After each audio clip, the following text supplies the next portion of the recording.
هەڵسانەوەی هەیە. ناڕزاییەکی زۆر و بەرفراوان بەرامبەر عولەما و سەری کەس بکات و دابنیشێت. بە ناوی خوای گەورەی میهرەبان بەڕێز بنە ماڵەی خوا لێ خۆشبوو قادری حاجی عەلی بەک ئامادەبوانی بەڕێز بە ناوی هاوڕێیانی خوا لێ خۆشبوو قادری حاجی عەلی بە گەرمی بە خێراتنتان دەکەین بۆ ئەم یادە و سوپاسی ئامادەبوونتان دەکەین.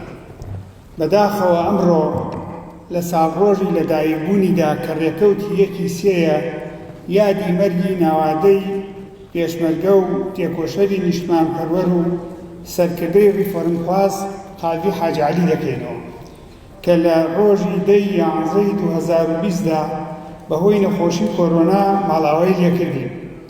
لەم بۆنە خەمناکەدا سەری ڕێز بۆ قادری حاجی عەلی و تێگڕای شەهیدانی گەلەکەمان دادەنێن. دیارە سازدانی ئەم یادەش بە مەبەستی ئەوەیە بۆ هەمیشە بیری نیشتمانپەروەری و مرۆڤدۆستی و ئاشتیخوازی ئەو بەرز ڕابگرین و درێژە پێدەری خەون و ئامانجەکانی بین لە پێناو بیرڕای ئازاد و دادپەروەری و دیموکراسی و خۆشگوزەرانی بۆ گەلەکەمان. هاوخەمی هاونیشتمانیان و دڵسۆزانی گەلەکەمان لە مەرگی ناوادەی خوا لێ خۆشبوو قادری حاجی عەلی و قەدرگرتنی خەبات و تێکۆشانی ئەو لەلایەن خەڵکی کوردستانەوە سەووری و خۆڕاگری و هێزی بەردەوامی بە هەمومان بەخشی.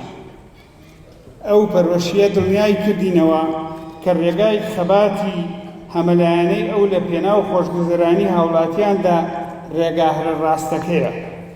هەر ئەمەش وای کردووە کە یاد و یادەوەری قادری حاجی عەلی و هەموو نیشتمانپەروەرە سەرڕاستەکان بۆ هەمیشە بە زیندووی بمێننەوە و ئەو ڕێگایی ئەوان گرتویانەتە بەردرێژەی هەبێت و هاوڕێیانیان هان بدات کە بەردەوام بن تا خەون و ئاواتەکانی قادری حاجی عەلی و هاوخەباتەکانی بە ئامانج دەدات. بەڕێزان، خوا لێ خۆشبوو قادری حاجی عەلی وەک سەرکردەیەکی چالاک و کارامە لە گۆڕەپانی خەباتی سیاسی و پێشمەرگایەتیدا هەر لە سەرەتای ساڵانی هەشتاکانەوە تا کۆچی دوایی ڕۆڵی دیاری لە زۆرێک لە کایەی سیاسی و ڕووداوە گرنگەکاندا هەبووە.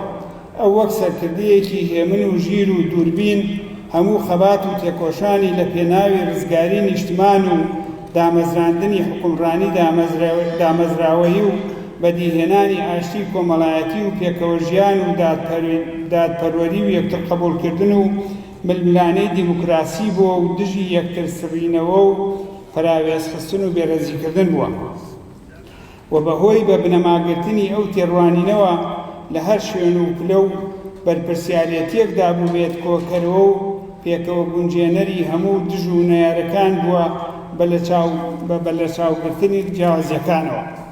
هەر دۆست و نەیارێکیش لەگەڵ خوا لێ خۆشبوو قادری حاجی عەلی ماوەڵەی سیاسی کردبێت شاهیدی ڕۆڵی جوامێرانەی ئەون لە هەوڵدان بۆ کوژانەوەی ئاگری ناکۆکی و بەدیهێنانی ئاشتی و تەبایی سیاسی.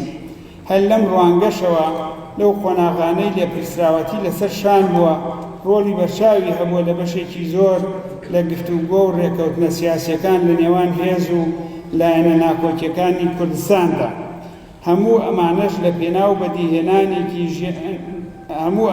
لە پێناو بەدیهێنانی ژیانێکی شایستە و کەشێکی سەقامی گیر بووە بۆ گەل و نیشتمانەکەی. خوا لێ خۆشبوو قادری حاجی عەلی لە خەباتی شاخ و شاردا نمونەی کەسایەتێکی سادە و بە هەڵوێست و خاوەن پرەنسیب بووە. هەمیشە ئەرکە گەورە و قورسەکانی سەر شانی بە دڵسۆزی و بە باشترین شێوان جامداوە.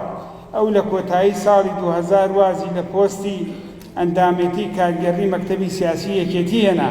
ئەمە لە کاتێکدا بوو کە وازهێنان لەو پۆستە باڵایەدا هەڵوێست و بڕیارێکی نوێ و تا ڕادەیەک نامۆ بوو. یەکێتیش لە هێزە سەرەکیەکانی کوردستان بوو و خاوەن پێگەی بەهێز و کاریگەر بوو لە گۆڕەپانی سیاسی کوردستاندا. ئەم هەنگاوە ڕچەشکێنی بوو بۆ کەلتورێکی هەڵوێستنواندن تا هانی سەرکردەی کورد بدات لە لوتکەی دەسەڵاتدا لەسەر هەڵوێست وەرگرتن دەستبەرداری پلە و پایەی حیزبی بێت و لە ناو خەڵک و لەگەڵ خەڵک دەست پێ بکاتەوە. خوا لێ خۆشبوو قادری حاجی عەلی هەنگاوی سەرەتای خەباتکردنی لە شاری سلێمانی، شاری پڕ لە ژیان و پێشەنگ و پایتەختی بەرەنگاربوونەوە بە دڵسۆزی و ڕۆحی یاخیبوون لە غەدر و نادادی بە بۆن و بەرامەی دیدی نیشتمانیانە دەست پێ کرد. هەر ئەوەش وای کرد هەر بەلاوی وەک سەرکردەیەکی شۆڕژگێڕی سیاسی سەنگین بناسرێت و لە لای جەماوەریش وەک کەسایەتێکی بە هەڵوێست و سەرڕاست و خاوەن متمانە بمێنێتەوە و لە هەر شار و گوندێکی ئەم کوردستانە هەستی بەستەم کردوێت دەنگی هەڵبڕیوە و خەڵکیش بەردەوام بە پشت و پەنای خۆیانیان زانیوە. ئێمە بە هاوخەمی و نیگەرانی قوڵی لاوان و ڕۆشنبیران و میدیاکاران و ڕۆژنامەنووسان و نووسەران و هەموو قەڵەمە ڕەسەن و ئازاوبێرەکاندا دەزانین کە ئەو چ پاڵپشتێکی بەهێزی دەنگە بیۆر و قەڵەمە ئازاکانی ئەم وڵاتە بووە. بۆیە بە کۆچی ئەم جوامێرە گەلی کوردستان سیاسەتمەدارێکی بە ئەزمون و داکۆکیکارێکی بەهێزی داوەڕەوەکانی لەدەستدا کە بە ئاسانی جێگای پڕ نابێتەوە. ئامادەبوانی بەڕێز، ئێمە لە کاتێکە وەک هاوڕێیان و دۆستانی خواردەخۆشبوو قادری حاجی عەلی یادی مەرگی ناوادەی ئەم سەرکردەیە دەکەینەوە، هاوکات بەهۆی خراپی و شکستی ئەقڵیەت و دنیابینی و شێوازی حکومڕانی دەسەڵاتدارانی هەرێمی کوردستانەوە کە ئەم جۆرە ئەقڵیەت و ئیدارەدانە بووەتە یەکێک لە هۆکارەکانی دروستبوونی قەیدانەکانمان لە ساڵانی ڕابردوو ئێستاشماندا و هاونیشتمانیان و نیشتمانەکەمانی خستووەتە بەردەم دۆخێکی ئاڵۆز و نادیار. لە هەمان کاتا بووەتە هۆی هێنانەدی سێکوشکەی گەندەڵی و نادادی و نایاسایی و هاوڵاتیانی دووچاری چەندین نەهامەتی و کێشەی هەمەجۆر کردوێتەوە و بەهۆی ئەو دۆخەوە ناڕەزایەتی و بێزاری بەشێکی فراوانی چین و توێژەکانی کۆمەلگای کوردستانی گرتوۆتەوە. بۆیە جێگای خۆیەتی لەم یادەدا ئاماژە بە دواوتاری بڵاوکراوەی خوالێخۆشبوو قادری حاجی عەلی بدەین کە دەڵێت چاری بکەن تا هەناسەیەکی تیاماوە. ئێمە ئەمڕۆ لێرەوە لە سۆنگەی پەرۆشیمان بۆ نیشتمانەکەمان و ڕۆڵەکانی گەلەکەمان بە پێویستی دەزانین جارێکی تر جەخت بکەینەوە کە پێویستە ئاوڕێکی جددی لە ڕابردوو بدرێتەوە بۆ ئەوەی ئایندەمان دیار و ڕوونتر بێت.